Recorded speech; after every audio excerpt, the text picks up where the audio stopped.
stupid. Probably will. Let's face it. I say something stupid all the time. That's okay. All the time. And we're live. Oh, God. Oh my god. So, wait, we're actually going? Yep. Ah. Okay. So, you heard about this powerlifting thing? Yeah, it's pretty trendy, and I tried it once. Yeah. You tried it once? I tried it once. I'm really scared. So, like, I tried it, and I saw, like, a vein on my arm, and I was like, ew. But that's what I'm so afraid of. Like, what if you just end up super bulky? I don't want to be like a triangle. I know, it's not a really good shape, is it? No. So. Like... And, like, how can you lift with nails? And Nails. what do I do with my hair? And... And I walked into a powerlifting gym the other day just to, like, suss it out. And there wasn't even a mirror. How are you supposed to take gym selfies? I don't know. Like, how do I hit on the guy over in the corner? Like, without actually talking to him. Like, that, I don't get it. Couldn't possibly talk to them. Oh my god. Oh my god. Oh my God. It's Just probably not for me, I think. No, not at all. I'm just going to stick to my spin because, like, spin is bae. Booty kickbacks. Oh, They're the best. yeah, girl. Yeah. Oh, YTG, am I right? That's it. And on that note, welcome to the Apex Strengthcast That was really with your really host, difficult. Tyler Seabrook, and Alana Lambert, who's filling in for Anthony Krasner. Today, we have Charlie Lee. Oh, dear. We're going to talk to her about her powerlifting career, her recent comps, or comp, should I say, and the issues regarding women powerlifting and misconceptions, urination during your deadlifts and squats. Oh, look at me. Let's get right into it. All the juicy stuff, guys. Yes, and I'm super qualified for this because, you know, I have been female all my life. So. As always, this Strengthcast is sponsored by Apex Strength Woo. training for everyone. Yeah. So, Charlie, tell us about yourself. Hi, I'm Charlie. And so what do you want to start off with? Powerlifting. or So life? your most recent comp. So you competed for the first time in about 2 years, was it? Yeah, just under 2 years. Started powerlifting in 2014, beginning of 2014 when I started vet school at Melbourne Uni. Joined MUWPC and stayed there for the duration of my course. Yeah. 2 years in, competing pretty heavily in the juniors. Got into opens, but also got into third year vet school, pretty heavy stuff, and injured myself pretty bad as well. Tore my rec fem, tore my labrum. Fun. Yeah, it was great fun. And then, you know, compensatory stuff as well. And Yep. moved up to my back and just couldn't do much and really wasn't there in terms of, I suppose, commitment and time with vet school. Yeah, and the comp recently, the Strength Fortress team champs. Really stoked with the results there. First comp with Anthony and Apex and you and everyone. Managed to pretty much hit the numbers that I did before. I guess, 405 Wilks, was it? First time in the 400s. Best female lifter in the day, which, you know, there was, Like 2 years 35 women were there competing, Yeah. competitive women as well from all different gyms in Australia. Oh, such great girls too, and so competitive. I mean, Avia's Ashley Sumai. Yeah, she took the gold from me, but I think I just clipped her on body weight. But yeah, some really great competitors on the day. And that was a good fight too. I mean, if all it took is if you got your third squat, which, you know, that's the game, right? Yeah. Like, because we were thinking, oh, you had such a big lead, but Yeah. she had a big deadlift. Oh, great deadlift. And no, 170 on my back. That was the first time ever, and I was really just trying to hit some pretty big PBs after a 2-year gap. Yeah. But look, Anthony and you both thought that I had it in me, and we went for it. And that was the first comp in a very long time where I hit 8 for 9. Yeah. Which great. And Like, that 170, you know, all it took was just, you could hit it, or it's like you hit it or not. That was it. Yeah. It was that It's right on the definitely line. better on the next comp, like Yeah. everything goes according to plan, like you nearly push through it, you know. That high It's just sticking that point. last And yeah, if you bit. work on that high sticking point especially, which is working on those weaknesses, and which you're in off season now, Yeah. right? So and that's the whole point of off season, is to work on weaknesses exactly like that. Absolutely. And it's been a great off season so far. It's just been fun stuff. Yeah. Fun, painful, Volume. high volume. Program, really. Anthony is a sadist. Get help. I'm not complaining. I love you. Don't complain, guys. I don't complain, but he has already given me, double AMRAPs for things that I didn't even complain about. Don't worry, brother. I'll sort them out after this. We'll get some leg curls going. The week that I That's it. complained, I ended up with AMRAP everything. So Yeah, don't no. advise that. All right. So we can talk about, and let's jump straight into it. And Alana, you know a bit more about this than myself and Charlie, apparently. Painting a really great picture here. It's a topic that people don't want to talk about. It's, especially, I mean, like there's obviously this conflict of guys and like male coaches with female lifters, and they have to be comfortable talking about it as well. Yeah. And as Anthony and I are, but let's go into it more in regards to why it happens, how to prevent it.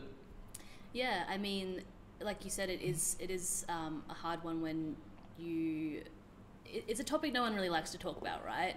Like you're sort of like, oh, I pee myself a little bit while I deadlift. Is that normal? And it's sort of like, Yeah, imagine doing that, never hearing about it, and being like, Is do I this talk to normal? anyone about it? And Because so, I mean, it was really good when I first came into Apex. Like one of the first things that Anthony said to me when I started gearing up for competing was like, look, on comp day you may want to pack a few pads because it tends to happen when you start getting towards like your higher end lifts. And I was like, wait, what? Like this is crazy.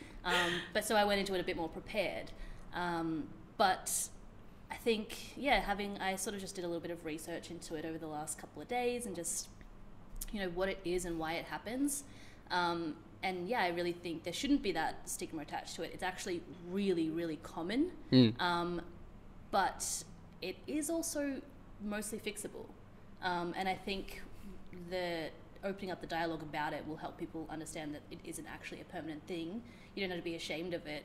It's actually probably really good knowledge to give your coach because they can program for it at the end of the day. Yeah. So if anybody wants to read more about it, there's an article on Juggernaut, and they talk about sort of what it is and why it happens. But at the end of the day, it's just a bit of an imbalance of control within your core strength and your ability to use your core properly. So they call it stress urinary incontinence. It's a glamorized way of saying that the intra-abdominal pressure, which is what you get when you're bracing for a main lift, you're really focusing on engaging that core, making sure it's really tight, your back doesn't have any weakness there, has actually surpassed your pelvic floor's ability to maintain it.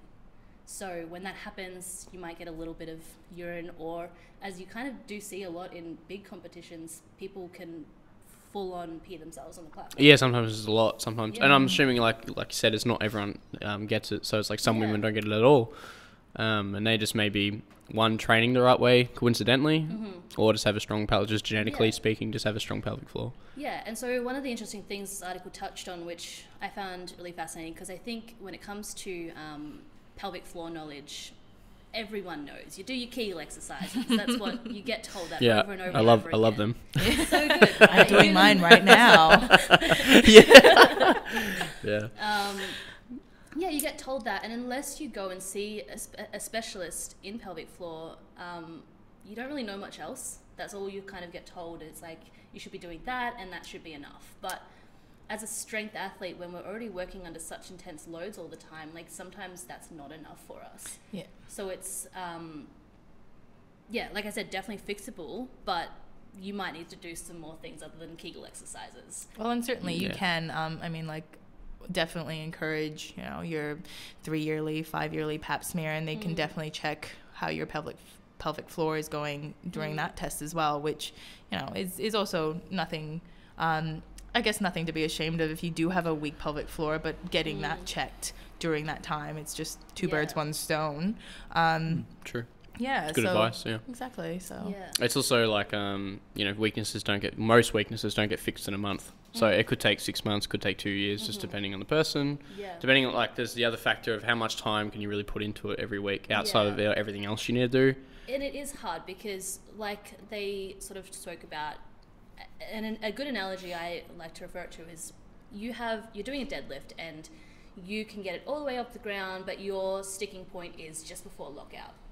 What do you do to fix that? You put in pause deadlifts at that point, or you put in block pulls, or you put in, whatever it is that you're going to put in to target a specific weakness in your deadlift. You do the same thing for this. So it is another added thing that you have to put into your program. And I mean, it begs the question of like, if it only happens in my upper max, like, is it worth programming for it, right? Because you have to put so much time into fixing it. And basically they suggest, like, think about when it happens for yourself, because it's going to happen differently for every single person. Does it happen just off the floor and then it goes away? Does it happen midway through the deadlift? Figure out where it happens, and then like program a movement that's going to focus on that. Drop the weight back down, do work there, focusing on every single time doing a rep where you're preventing that from happening. Yeah. As soon as you progress into a weight that it does happen, pull back. Don't push through and don't keep. It just seems like essentially another accessory. You're not, while you are working on, pelvic floor or that core, it is just a core exercise. Yeah. And core exercises should be part of everyone's program to some extent anyway. And I mean, you've got a bit more experience about this, but something that they really recommended was the 90-90 breathing exercise. Yeah. Which is really, I mean, if you don't know what it is, look it up. It's a pretty good... very, very, very recently, I actually went to the core squat seminar by Melbourne Strength Culture. And that's where they introduced me to that, and it's been such a great addition to just... Was that for that purpose, or was it for no, another it was purpose? just a core, like just a core exercise. Yeah, so they weren't targeting female athletes or anything, but I guess it really translates to everyone. Yeah. Well, everyone has a core, and it just happens that, like, because guys can have like a weak core, but it just that doesn't happen with guys. It's just the systems are different. So instead, we just fold. Fold, or that's the only thing that happens. Let's face it, guys shit themselves. Well, I think that's pretty rare. Like more rare than more in the squat, I'd say. I'd say a few guys have been like, I need but to go would to the it bathroom. the same amount for women and men be in that regard? Yeah, though? no. Like, because it's like the similar system, I guess. So really just at those high rep ranges. Like high intensity. It's probably more so if you screw up how you brace and go into the hole. I think that's one of the most That's exactly, I think, the importance of this. Like, it's breaks it down to actually make you think about your lifts, being like, am I actually bracing my core correctly? Because not only, if I'm not, it's not only affecting the fact that I'm peeing myself, it's going to affect a lot of other things at the same time. Your technique won't be as solid. You won't really be able to hold as much weight as you possibly can. Yeah. You might injure your back. You might injure a bunch of things because your core isn't doing what it needs to do. Yeah, there's also the thing is like it's taking your mind off the movement, and then like you say, if you start peeing yourself, obviously that could cause you to give up on the lift, right? I've literally like myself, I'm going to openly admit, like, it does happen when I start to get towards higher rep ranges, towards my maxes. Yep. And it's very distracting. Yeah. Because you're also ashamed, like you're standing. It's never fun. I don't want to I don't want to be peeing myself, and I don't want people to know that I'm peeing myself. So like these tights are very tight. There's not a lot of leg room over here. Yeah. So it's like it can be quite embarrassing, and then you're not giving as much as you can to the rep because you're afraid it's going to happen or whatever it might be. But yeah, then the other interesting thing is, like, they say as well, if you're doing all of this work for it and you're actually putting away time to fix it and it doesn't look like it's getting better, they said that even though it is really, really, really common, it isn't actually a normal function for your body. So go see somebody about it. There's so many pelvic floor specialists out there, like find one of them, work on it with them, because probably it's something else happening inside your body as well. Yeah, and they would know more exercises that are probably more effective than just core exercises that we Who would do to knows? fix it. It could be anatomical. Yeah. Like, you don't know what's going on up there unless you really get it checked. Yeah. It also could be, And- really just due to your genital system as well. Like that's all part of it. Yeah, like some people may never be able to get rid of it just because of how they're built, and no matter what they do, it's going to happen. Do you have any questions regarding that or anything input?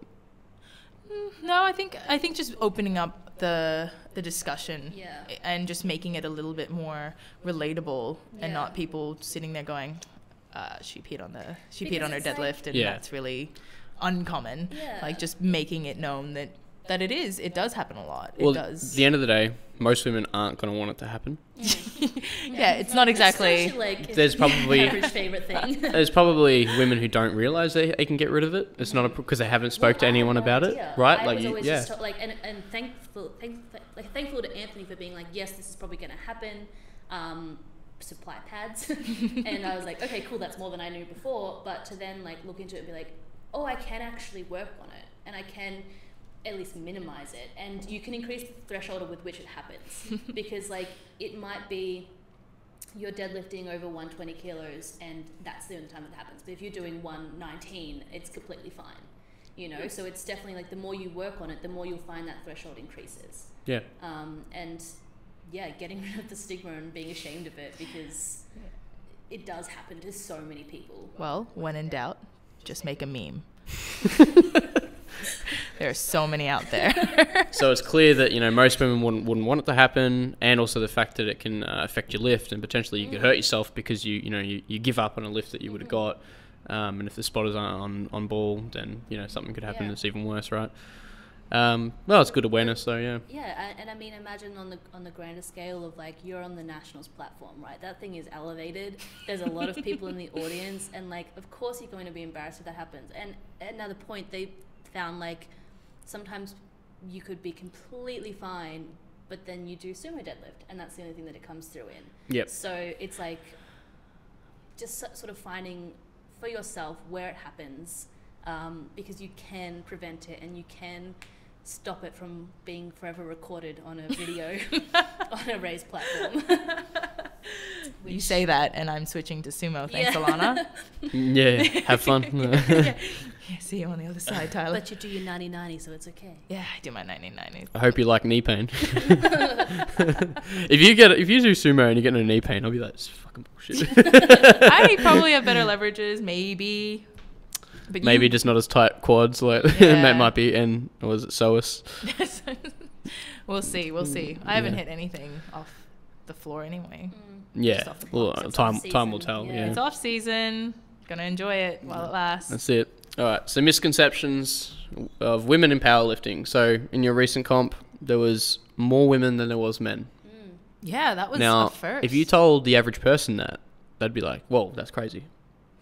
I suppose, but look, right now powerlifting is trendy. I mean, we joked about it in the beginning, but it is really trending upwards in terms of resistance training, really building that booty with free weights and everything. Yeah. But also powerlifting, like I think I looked at the stats at the World Games when they're polling, popularity wise, powerlifting is up there. Like people are voting for it. People know what it is now, and it's great. It's great to see so many women. Not only powerlifting and doing resistance training, but actually competing. Yeah. You want to pull forward those great female athletes. You want to pull forward just anyone who just wants a little bit more than just going to the gym.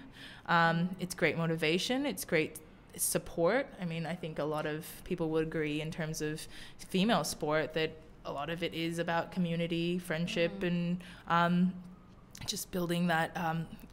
It's a good mental base as well, where you have a lot of like-minded females, and the more you can build them up, the better the sport gets as well. Yeah, it becomes like a community, and obviously there's guys and girls, but like it's definitely healthy for women. And like you've got this whole misconception of like girls are going to get big and bulky, and it's like women, in my experience, especially in natural powerlifting, they get like a very healthy look. because because one, they're very balanced in terms of shape, so they're not just working on their booty, they're squat, benching and deadlifting, so all like over, they're getting like, I guess, more balanced look rather than just very isolated. Yeah, definitely. I mean, certainly with myself, like, I think I'm at a very, very healthy, at least a healthy body weight. And in terms of composition, certainly changed over the years. Like 4 years ago would have been a very, very different picture.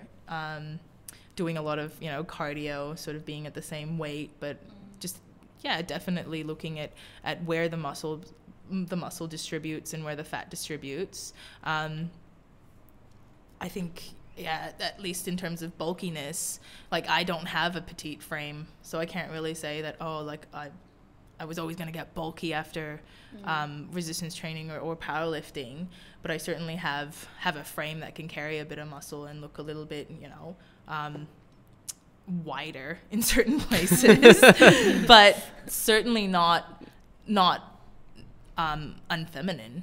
Yeah, exactly. I don't perceive muscular women as masculine in terms of traditionally, but then at the same time as allowing for, like, the smaller weight classes, they don't appear super bulky and you don't become a triangle. But also the recent addition of the weight classes with World Powerlifting, allowing for the 100 kilo class and the 100 kilo plus class, like, it's very much making it a much more inclusive space, because sometimes people are built a little bit bigger, and sometimes there's a whole host of reasons as to why somebody won't be able to be a 72 kilo lifter or a 64 kilo lifter, and they're going to be towards 84, 100 kilos. And it's being like, hey, this is okay, but at the end of the day, like, what do you lift? That's the important bit. It's like, how strong are you? How much work are you putting into this? And that's, for myself, what I find the most empowering, is being like, nobody cares what I look like, but everyone's just, like, appreciative of the work that I will put in and the results that I'm getting back, and happy for me for my results regardless of what weight class I fall under. Absolutely. And that's a huge contrast to society, where it's, how small are you, and like what's your size, and all of this stuff, where it's like, well, we don't care about that, we just care about, like, how hard you're working. Yeah. Just to add on to the I guess the weight classes being inclusive. That's what's wonderful about powerlifting is that you can slot in wherever you want. You want to go down a weight class? Absolutely. You want to go up a weight class? Why not? And look, I think that's something that, is a very personal thing, and you should be happy with it. Don't do it because you feel pressured to do that. No one should be sitting there going, okay, no, like, you have to go down a weight class or you have to go up a weight class. Lift where you're comfortable. Lift where you feel not only competitive or comfortable lifting, but also living day to day. At the end of the day, you're powerlifting for a percentage of that, but you're living for the majority of that. This is a society, on that note. But no, I am pretty bulky. But that's a choice. I've never like looked at you like you're a bulky person, but I guess if you looked at the average girl and like the bone structure, like you're above the average. You think you're above the average? I think I do carry a lot of muscle, but that's also because I have very short levers, like very a smaller, like a shorter structure. So the muscles are gonna look a little bit bigger, I suppose. Like my quads have just bulge. Finding pants is like impossible. Oh, I feel bad for Casey. Casey, yeah. Oh my God, Casey is just, quads are bigger than most guys. I don't know. I don't know how she finds shirts that fit, those shoulders, or dresses that fit. I reckon the Apex shirt fit her really well though. It worked out really well for her. I think she was sitting there going like, I think I got a medium and it's kind of tight. I think she's lucky though, she has a short torso. So even though she's got a big back and like shoulders are wide, huge. Like she has a very short torso, so it doesn't end up like a crop top. Like Casey's like, I look at Casey and she looks super feminine, but fuck, she's jacked. Yeah. Excuse my French, but no, she's jacked. Let's. Even going into like the mental state side of things as well, like there's something nice and comforting about being able to take the pressure off of what it is that you look like and being like, at the end of the day, if I put, for example, 140 kilos on the bar, I could squat 140 kilos, right? So it's, for myself, having such a big history of just like so much expectation placed on the way I look and who I am based on how I look. It's so nice to be able to then turn around and deflect people that still have that belief and still put that value on you and being like, no, like I can do this. This is what's important to me. My body is capable and functional. Yeah. And that's, for me, like, it's huge. The turning point that I had, being able to turn around and be like, nah, I'm good. Like, that's I'm an strong. objective scale. Yeah, and yeah, it's like going into like there's clothing stores in America, and I'm sure Australia have them as well, where they only have up to a certain size. And what is it in Mean Girls, where she's like, oh, there's only like 8s here or something? Like, oh, what was that store? It was like, you should try Sears. That's it. Yeah, that's the one. Yeah, and no, I think going back to Alana's, like, I can do this, as in I can squat, 160 kilos. I can do that. That's an objective thing. You've done that. Yeah. And I think steering away from a lot of people that I suppose have that competitive, like, I guess I want to say unnecessarily competitive side, where they sit there going, if one girl does this, that takes away from my achievement. And it's not. See, it's like life isn't a zero-sum game. Like, just because one person lifts more than you. But you see the difference in that very, very quickly. Like, for example, you look at the girls that train at Apex here, and somebody gets an achievement, and there's not one single girl in the corner being like, oh, I'm not getting attention anymore, It's they're being like, oh my God, that's so amazing. Like, good for you, because I know that was one of your goals. It doesn't detract from anyone else's. It's healthy rivalry. So it's like, and if anything, you see it in a lot of cases, people get motivated when someone who's in their weight class competes against them and like beats them. They're like, oh, all right, I have something to drive me, someone to, chase. Like, it's like something like I'm not chasing any particular person. And it annoys me because I want someone to chase. Because I've always enjoyed, even in school or university, I've always enjoyed competing. The friendly competitiveness can be a really good driving factor for Absolutely. yourself and your ability to improve. Like, I know if someone said to me, like, you couldn't do that, I'd be like, yeah, watch me. But like... the classic reverse psychology. Yeah. But I just like, Tyler, like, oh, I'm going to beat you to 400 bucks. Yeah, all right, Tyler. I'm like 2 points away. Yeah. Well, yeah, okay, because she got me there. And you had like a 2-year off season. Yeah, get with the program, Tyler. Look, I already beat you at Connect 4, bowling, and pool. I'm coming for your Wilks. Lucky. But yeah, there's no reason why you can't hit a PB and then the very next girl to walk up on the platform can't hit a PB, and for everyone to be stoked for everyone. Yeah. It doesn't be like, oh, now they're only looking at her, or now they're only, whatever. Not a zero-sum perfect game. example of that. For everyone at the top. Perfect example of that outside of the gym even was at your comp when, it was that last deadlift was going to decide whether you won or the girl that you were competing against won. And everybody had sportsmanship in terms of like the coach. Like, I shook the hand of the guy who picked the numbers because I just saw exactly what he was doing, and I was like, no, of course he would do that.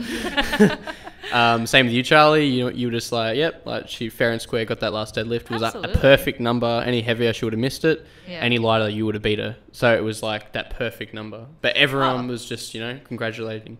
Like, it's because it's strategic as well. It's still your individual PB. Yeah, absolutely. And that's the thing, like, and that's why like local comps, for example, are so fun to go to, because there's not really any pressure. There's no stakes on the line, but like somebody hits their PB and they're stoked, and you see their whole team around them being stoked for them as well. And it's like, that's good. Like, no, they're not deadlifting 350 kilos, but they may have never pulled a deadlift in comp before, and so that's amazing. When you're in it, you understand how much time, energy that went into that, getting that lift for that person, and how much work they had to do in order to put on 5 kilos on their personal best. And that's so relatable as well, because you did that too. You're at the same comp. You're doing it right, like for all the lifts as well, trying to build a total. And you know that's like, I mean, it's been years of progress, but that's a solid like 8 to 12 week comp cycle that they've like pulled themselves through, you know, like dragging themselves up to get on that platform. Speaking out of experience, are you? Yes. You're just like, I don't want to do this anymore. Nick like and I, week 10. Nick and I come up with this like really weird way of like figuring out like how much gains you got each week regards to comp. You figure out what was the PB between it. You divide it down the amount of weeks, and you add like 160 grams to your squat every week. You figure out by how many grams each week. Like, and obviously it's not like completely relative or whatever, but it's just funny to think like that. Yeah. So going back onto misconceptions. So in like our society, especially the Western society, it's come a long way in the last decade. You could say, but is it still there? Are there still misconceptions? Do you guys experience them in any shape or form, or have you in the past that you wouldn't expect to happen now? Yeah, I mean, big time. I mean, it is pretty funny when you think about, because powerlifting training sessions do take a long time. We do end up spending a significant portion of our week here and sort of enclosed in this bubble of people that represent exactly what we believe as well, and that supportive environment. And we have a bunch of men surrounding us who, exact same thing, they look at like a PB and all they see is exactly how much effort went into doing that. But there's been so many times where you're just in the public, and I think I've actually touched on it on previous a previous podcast, okay. But where you still get looked at sometimes by the average Joe walking down the street and being like, why is your jacket so tight around your shoulders? Like, okay, you know, So, can I just bring up in terms of like a non-Western country, like sure. going to Korea. Like I'm half Korean, and that's just went with my mom, 2 years ago. I think what was odd was that, like my mom is traditionally really quite petite and fair-skinned and very, I guess what you'd say Korean looking, whereas I'm not traditionally as such. I'm probably a little bit more tan than usual, very westernized Asian, I suppose. And going there, with a sleeve and dyed hair, really quite muscular and bigger, on the bigger end of things. Like I'm a size like 2XL there. So, like in anything, any sort of piece of clothing, like a t-shirt, they'll be like, oh, menswear is over there, So I think that's the difference. That's where you experience it the most, at least anecdotally. That's where I experienced it the most was, my mom didn't really want to go to a spa with me, not because she was ashamed, but she was like, I'm afraid they're going to think you're part of a gang.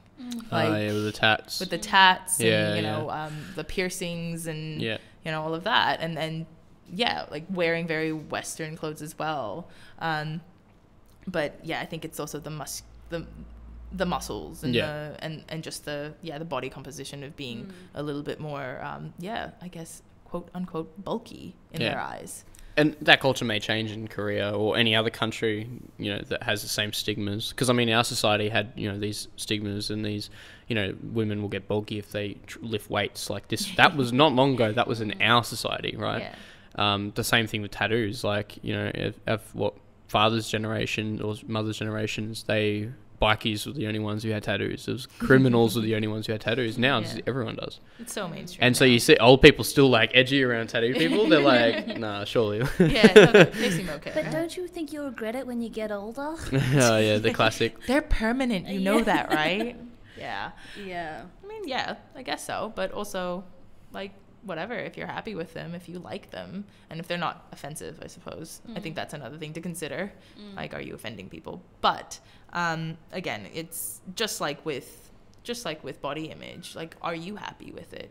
Are you happy where you are? You know? And that's your body is right if that's where you want it to be. Yeah, well, I guess that is the good thing about where we're pushing towards the good side of things in terms of people being able to look and dress however they want. Where before you'd get bashed if you dressed a certain way, or you'd get looked at funny if you had tattoos and piercings. Like if a guy had like piercings, it was a weird thing. I remember it came in like the 90s or whatever when guys started getting piercings, and people were a bit iffy about that for a time, but now it's just completely normal, right? It's a positive of it. Yeah. So you don't have any stories of it where it's happened to you? I think at university you said you had a story about it. Do you want to share that, or you? Yeah, I mean, I was sitting in just like the first day of semester where the uni lecturers always get you to like introduce who you are and an interesting fact about you.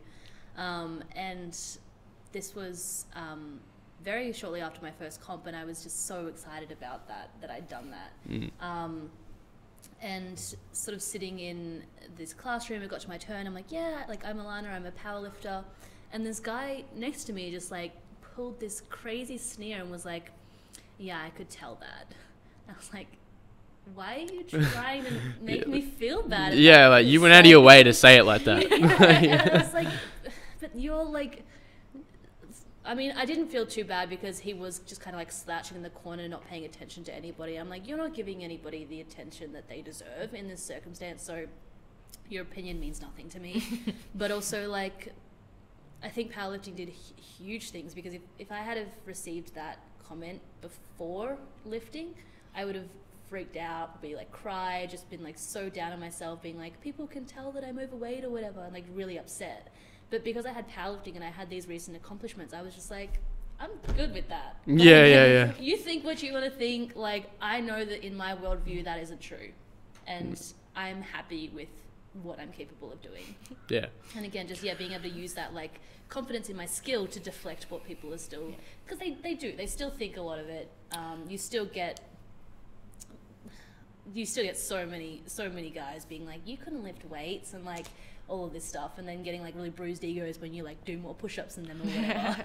Well, yeah, I think it's the tone in which he said it. Like being like, oh yeah, I could tell. Yeah. It's kind of a great thing. That's a good Yeah, it's like, oh yeah, you look jacked, or oh yeah, you look strong. Yeah, you look strong. And you look like you work out. Yeah. And that's usually such a positive thing, because you take the time to look after yourself. Is basically what they're saying. But the fact that he sneered and was sort of like, oh yeah, whatever. Yeah, I can tell. Yeah. But you're like, come on. Like, are you saying that, like old school powerlifting, I guess old school powerlifting compositions being a bit more of a barrel shape than anything is like, was he implying that? Was he being, was he being a little bit derogatory towards you? And that's unnecessary. Like that's and and that probably derived from, and this is where it's still misconceptions, or not misconceptions, but I guess what people or males don't like, and it's still a thing right now, is if you're stronger than a guy, they know they're open to cop and shit from all the other guys who are stronger than the girl, but not your, so it's like, and you don't fit into, like, how much shit have you copped, Tyler? Well, the only women stronger than me are like world class, so. But you also don't fit into the traditional beauty standards either, and that's a really, really hard thing to come to terms with. But that's changing though, and that has changed definitely in the last 5 years. Because, like, even, I mean, my experience comes from gymnastics and seeing the difference in that. You used to be the best gymnast if you were the petite little lean thing, but now they're making room for powerhouses, they're making room for like good dancers, they're making, all of these things. But saying in extending out into the general society, it's like, you know what, that was the ideal, the ideal quotation marks, but there's value in everybody. There's value in every body type, and saying that as well. Yeah. We're not bagging out the small, petite people and at all. For that as well. No, there's absolutely. And they right across the board, like you're gonna fall.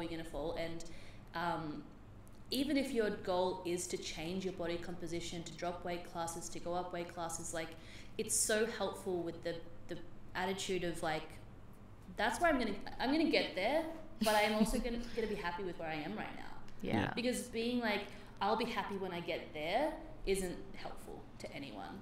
Yeah. Because you're just like, you're pausing your life almost for that. Like, I can go out and I can date and I can do these things and experience life in this way. I can wear a bikini on the beach when I reach that weight.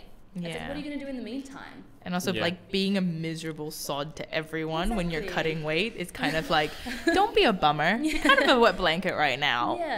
Live your life. Have your goals. And if you want to, drop weight, absolutely, go do your thing. But, it's who you are in the meantime. And don't put everything aside just for that. Yeah, and giving like a male perspective on it, So I've spoken to a lot of guys or friends, or just like taking observations of like who guys are attracted to, right? And it's across the board. Like most of the people like a range of different body shapes, sizes, weights, heights, petite or not. And the only real one that stands out that people don't like or not attracted to is unhealthy. It's just when they're actually unhealthy. And that comes across in like, the not taking care of yourself a little bit, right? Yeah. It's unhealthy can be perceived as just not being confident in yourself. Or like, the So unhealthy like was if mentally. you were not an 8, you're not healthy. But that's like, Yeah. that's a misconception Yeah. that's now gone. But yeah, for like, if women are like, I guess, worried that guys aren't attracted to them because they're 80 kilos, it's like complete false. Yeah. Yeah. Just That's a true. massive I misconception. don't think a guy has ever been like, how much do you weigh? Yeah. And I tell them, and they go, I'm sorry. And I if can't, they like, do, dump them. Yeah. Yeah, seriously. Like If they're like, it's if never you been go a over thing. this weight, I just don't think we can date anymore. You need to just leave because It's pretty ridiculous, yeah. Like just it's as, like, literally putting a line on the it, but it's like, same. how can you put a Yeah. line on it? You may be more attracted to them in the 80s. Like, you don't know. Like, Exactly. Well, the same with like, I don't think I've ever asked a guy, how much do you weigh? And if he went, 80 kilos. Okay, step aside. Like, Yeah. like I'm but you know not what? attracted to You know what is a big one though? Is height. That is still a big factor in. That is still a big one. I don't have that problem, Tyler. I am so short. Yeah, so like I said, you're lucky, right? But girls that are like over 6'3", they have 4.5% of men are over 6'3", and so then you got to Love the take out. statistic. Yeah, you got to take out what the ones in relationships already, the ones that are not in your age bracket, the ones that you're just simply not interested in or have completely different lives, personalities. What are you left with? So you guys are lucky. Yeah. In short. Yeah. And I wonder, because imagine if we lived in a society where that stigma went.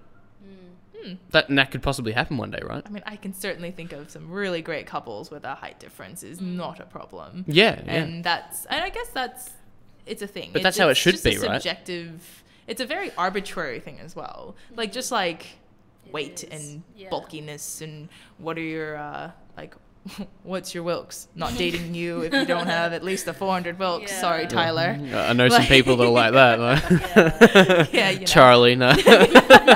Like putting a lot of emphasis on really arbitrary arbitrary value. Yeah. So yeah, like that's we digress. We did digress. I was just gonna say to bring it back Yeah. to powerlifting and being a female and all of the good stuff. I sense sarcasm.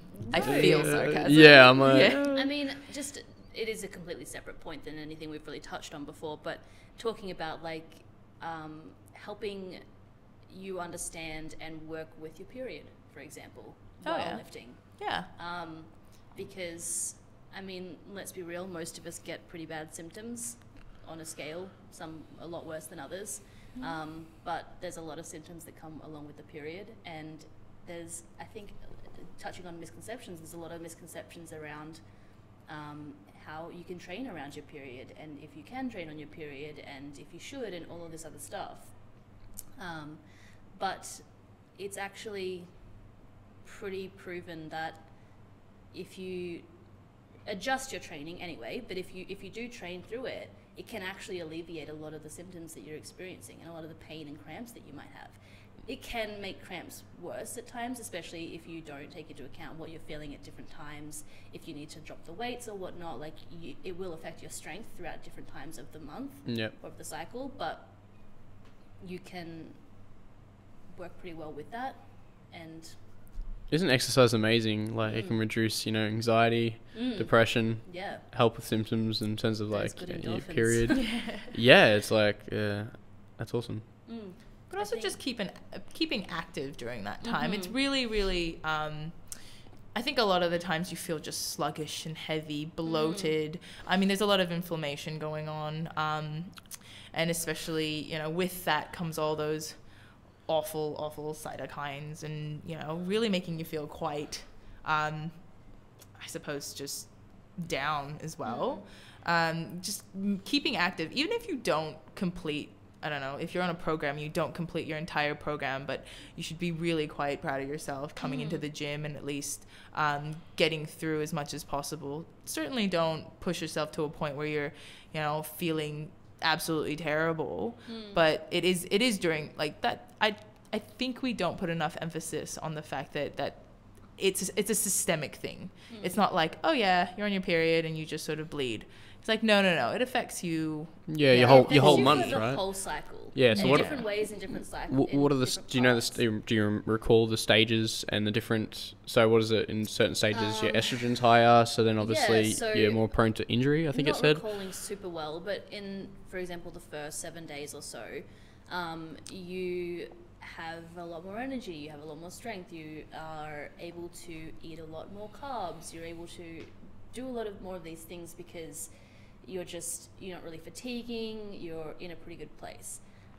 Was it that you function better eating carbs during that period? Yes, yeah. Your insulin sensitivity is altered as well. And so, yeah, you get out of that, the closer you sort of get to the actual period. So I think the common misconception with that is that people think that it's while you're on your period that all of this stuff happens. It's before, right? But it's before. You're on your period, and realistically that doesn't really affect your training that much. But leading up to it, in the week before it, like, you probably won't have much strength. You're going to fatigue so quickly. So yeah, you might come in and do a workout that you've done several times before and just be like, oh my God, like, I can't do this. Like, I'm struggling so much to just get through a set that normally would feel so light in my back or whatever. Yeah. And so it's definitely just being, making the space for that. Like, you're going to fatigue more. Also, at certain points though as well, they say that you actually come in and you feel really, really strong, but your body isn't capable of recovery very well. Okay. So you're going to come in and be like, yeah, I'm going to smash it. And then you do something that's way above what you might normally do. And then you're screwed for the next couple of days because you're just. And a lot of people have like a lot of trouble sleeping during that premenstrual stage as well. Well, especially if you're getting cramps and stuff, right? Oh, like, yeah, just the bloating and the inflammation and all of that. That's really uncomfortable. Yeah. That can be very, very uncomfortable and almost sometimes debilitating for some women. So if you take into account trying to recover if you're doing like a comp cycle or even just training heavily and you're not sleeping, that's going to play a huge part in, you know, your next session. The constant like fluctuation of your metabolism, how much you can and you want to eat, and more importantly, because there's times of the period where you can actually endlessly eat. Yes. And you never feel satisfied. No, there's there's fluctuation in weight as well, right? Yeah, big time. I know some people who go up and down, like around like 5 kilos within like a span of a couple of days. Oh yeah. Even. But also a lot of that is probably fluid. Well, it would be mostly inflammation weight, which would be fluid, right? Absolutely. But and once you get your period, that drops off. The bloating drops. Back to those dream 7 days of being good, being able to recover all of the good stuff, able to eat some more as well, and just having a good old time for not very much longer though. Yeah. And I guess that also spans to people on hormonal therapy, as in terms of like the pill, I guess. Well, yeah. So the interesting thing is, while it's hard because obviously there's still a lot more research that needs to go into different methods of contraception, and definitely still a lot more into the pill specifically, they do say that being on the pill can help control the symptoms quite a lot and help keep it really, really regulated. Yeah. And when it comes to lifting while on your period, like, you do kind of want it to be regulated, or you want it to be predictable. You want to have a pretty good grasp of, hey, it's day 13, this is exactly what I'm going to be feeling. So when I wake up and I fail a set, that's why. And that's okay, you know, and just knowing exactly what's going to happen and when. So pay attention to your own body and, like, take notes, record it, like, really listen to what's happening, because it will impact a lot more than we would kind of want to admit that it impacts us, I think, because I think a lot of time we're just like, oh, let's just get through it anyway. But That's not always the best thing to do sometimes. And it's always okay to cry if you It miss is also okay to cry. I wonder if anyone programs for themselves or for one of their clients based off their period cycle. So I was thinking about this, and I think when it comes to the general female on her period, it wouldn't be a bad thing to do, I think. But I think it would be probably absolutely necessary to do when you get the people with polycystic ovaries? What's the one where they get really, really bad? Endometriosis, yeah. Because that's, I don't know what you know about that, but that's very little. Like they can be debilitating pain for a majority of the month. They can be like just not able to get out of their bed. It's I've seen people hospitalized Yeah. because of the pain. It's very, very serious, and not much awareness over it, because people are like, oh, that's just period cramps or whatever. No. And so people are like, oh, okay, this is what every girl feels, but it's not. Yep. It's really, really serious and can be very debilitating to your life. And in that circumstance, absolutely, you'd have to take that into account. You couldn't for just sure. push through that. And as well as working with, just the medications they'd have to be on in terms of pain relief. Yeah, if you feel like you have a little bit higher than average pain, don't let somebody tell you it's just what everyone goes through, because there's a chance that it's not. You're just cramping. Yeah. It's fine. You're just cramping. Get it checked out. Eat a banana. There's a lot that can help. Was there anything else before we move it on? No? I think that's pretty good. So I have a user question. I'm just going to stay anonymous. Okay. Are you nervous? man. Let's get a Here we drum, go. get a drum roll. Okay. It's not even a bad question. So they were curious, as it was a guy obviously, but they were curious, if you have long hair, does it get in the way of lifting? What? So when you're training, is it a nuisance, and could you compare it to having a beard, to say? No. I think given the way that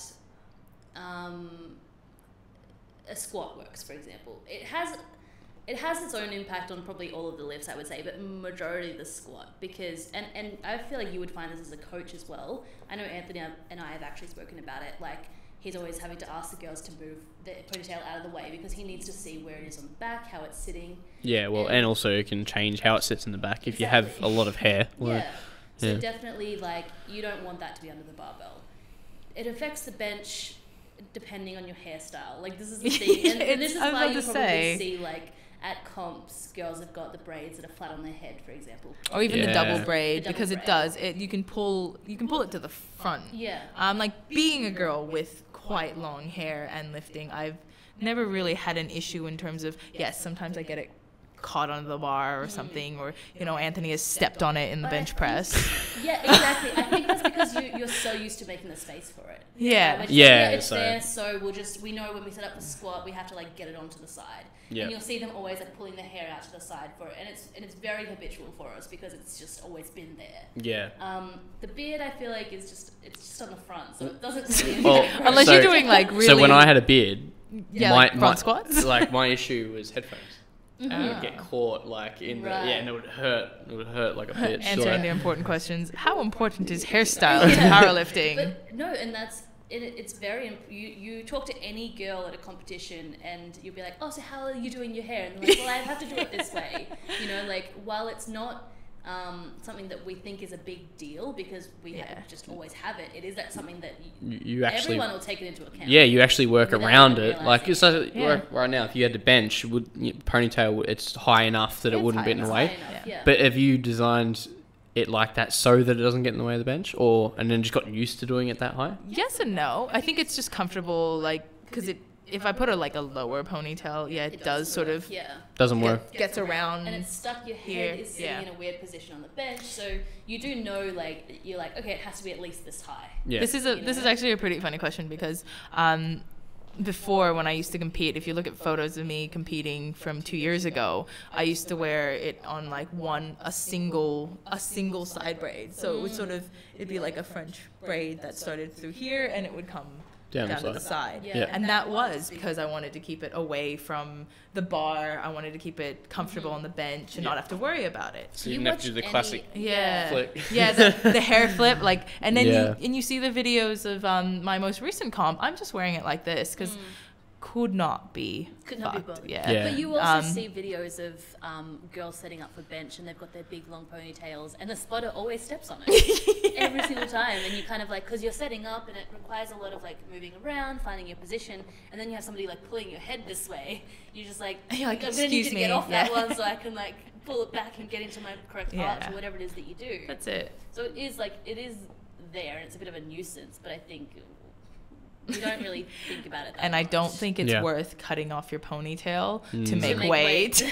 It'll be like Definitely don't do that. no weight at all. I've actually seen that. I've I heard actually of that. like went to an international comp and seeing a ponytail in the bathroom bin was very confronting.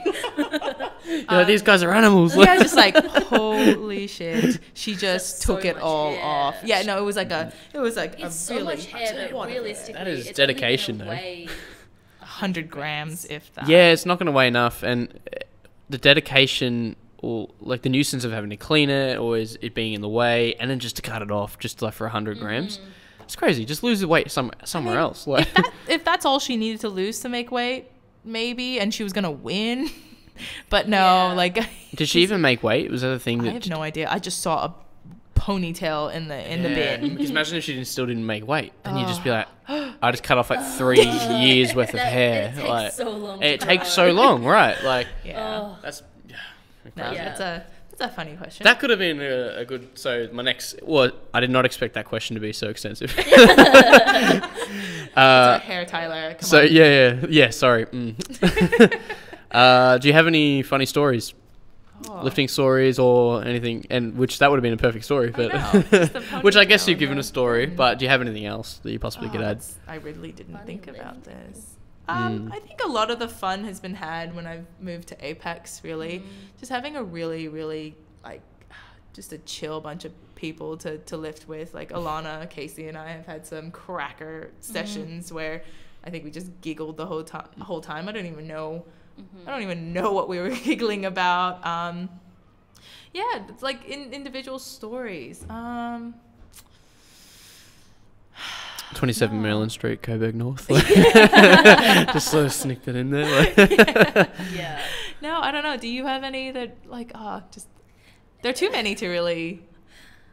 Well, it's like one that like stands out. I guess like when I put you on the spot here, so I mean, fair. But and you know what, that is actually a good story. The one you said just before that, because it's not funny, but it's a cool story. Do you have any stories of like crazy stuff like that?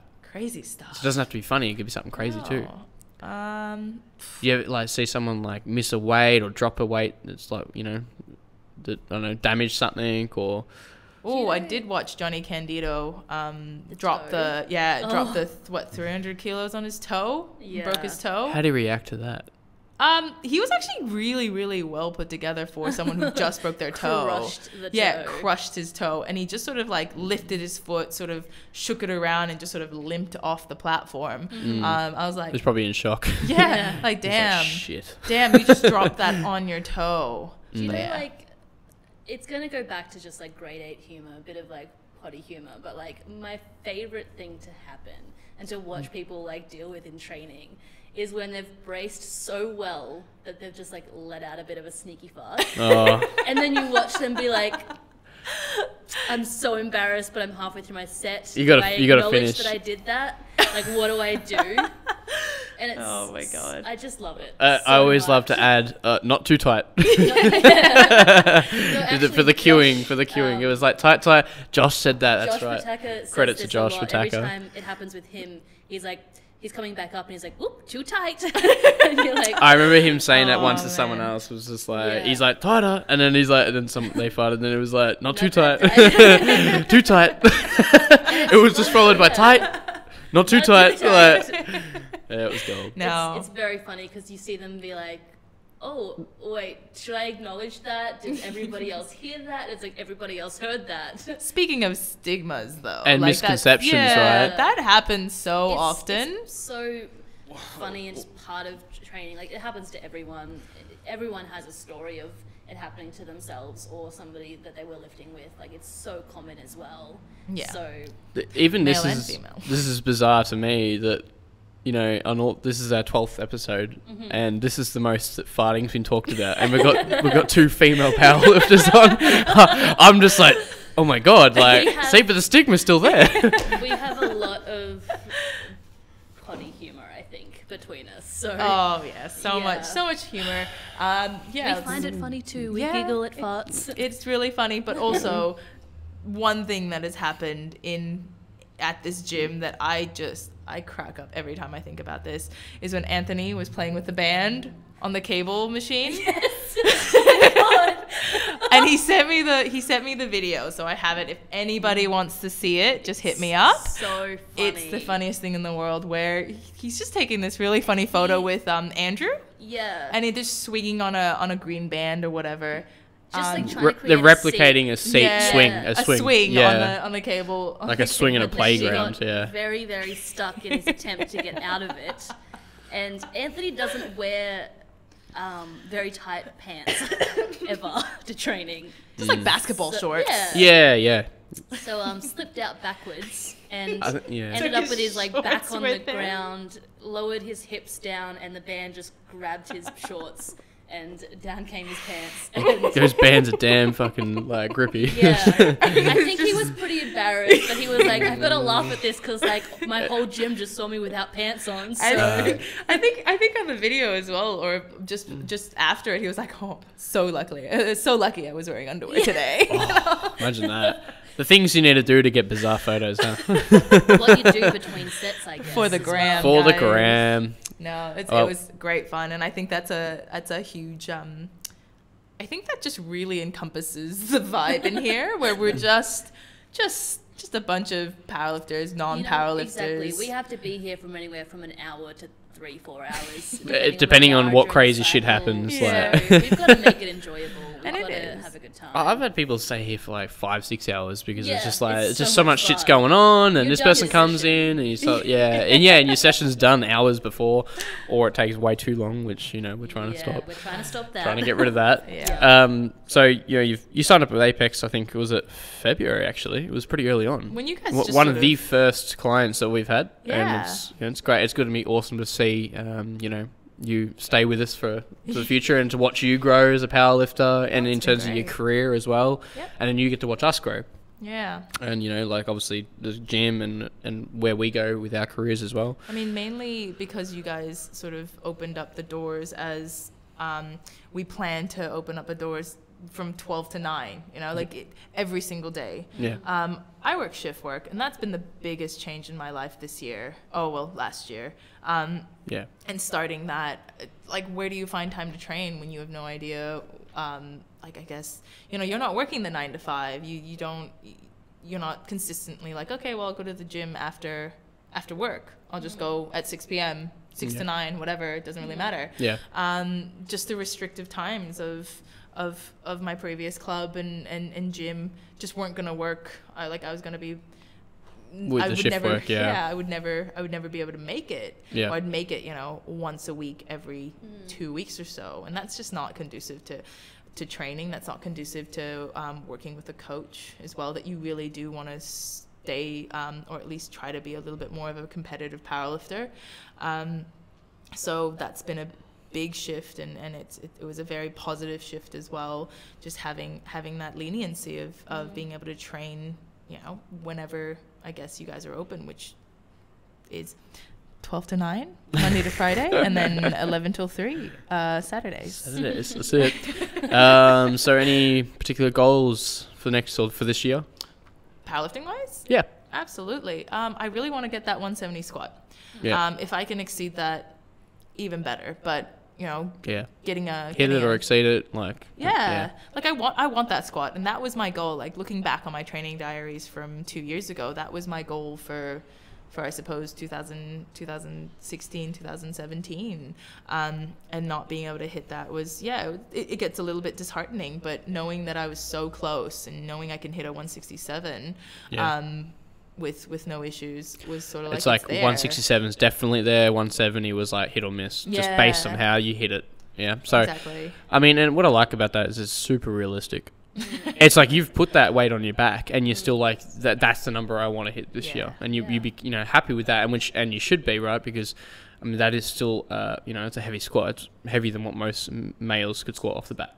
Yeah. So And that's also just the total as well. Yeah. Like it's definitely a totals game, especially in comp, but the squat has always been my favorite. The squat has always been, I suppose, my strong point.